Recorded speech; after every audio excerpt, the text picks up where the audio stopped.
কলিজা ভুনা করিয়া খাওয়াইলেও বলবে লবণ কম হয়েছে।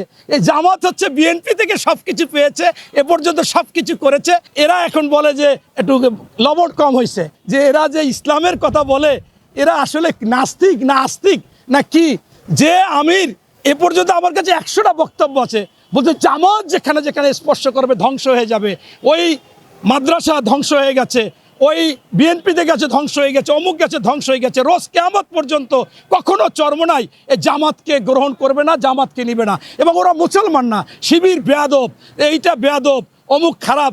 এখন দেখি সেই জামাতের আমির আবার বলে যে আমরা মিলে গেছি, হ্যান্ডশেক করেছি, একটা দলের মাথায় ঠাডা পড়ছে। আরে ভাই, ঠাডা তো তোমার মাথায় পড়বে এবং পড়ছে, কারণ তুমি আগে তোমার কথা ঠিক রাখো না। এই অন্তর্বর্তীকালীন সরকার কোনোভাবে এই সরকারি আপনারা রাজনৈতিক বক্তব্য দিতে পারেন না। আপনারা হচ্ছেন একটি সাংবিধানিক পোস্টে বসে আছেন এবং অন্তর্বর্তীকালীন সরকারে বসে আছেন। এই যে আবল তাবল কথা জামাত বলতে পারে, ও চরমনাই বলতে পারে জামাত আগে বিএনপির সাথে নির্বাচন করেছে, অনেক কিছু করেছে, আপনার মন্ত্রী ছিল, এমপি ছিল, এখন বলে নারী নেতৃত্ব হারাম। হ্যাঁ, এখন এতদিন বলেনি।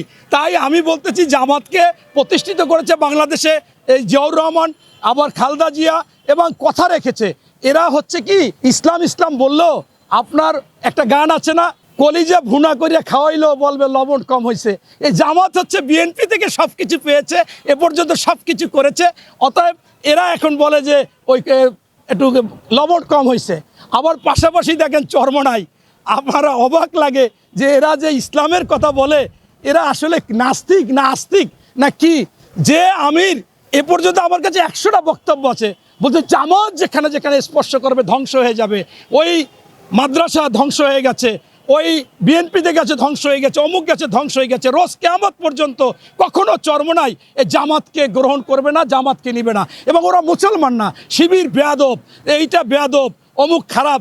এখন দেখি সেই জামাতের আমির আবার বলে যে আমরা মিলে গেছি, হ্যান্ডশেক করেছি, একটা দলের মাথায় ঠাডা পড়ছে। আরে ভাই, ঠাডা তো তোমার মাথায় পড়বে এবং পড়ছে, কারণ তুমি আগে তোমার কথা ঠিক রাখো না।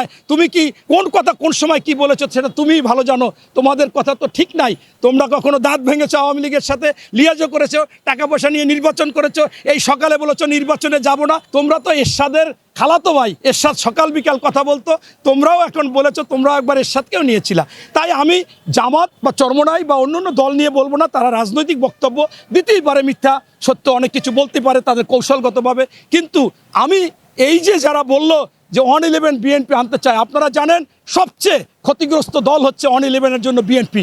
এবং যে 111 সরকার এসে বেগম খালেদা জিয়াকে বাংলাদেশ থেকে তাড়াবার জন্য অনেক চাপ সৃষ্টি করেছে, অনেক নির্যাতন করেছে, মানসিক নির্যাতন সবশেষে বেছে নিয়েছে কিভাবে? তারেক সাহেবকে দড়ি দিয়ে টানিয়ে নিচে ফেলেছে, মেরুদণ্ড ভেঙেছে, বিভিন্নভাবে তাকে মারধর করেছে।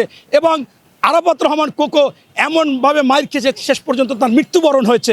তাই বাংলাদেশের সবচেয়ে বেশি লোক গ্রেপ্তার করেছে 111-এর সময় বিএনপির। এবং বিএনপিকে যে কোনোভাবে এই মাইনাস করতে চেয়েছিল, সেইখানে কোনোভাবে সেই বিএনপি আবার 111 আনবে, এটা হাস্যকর।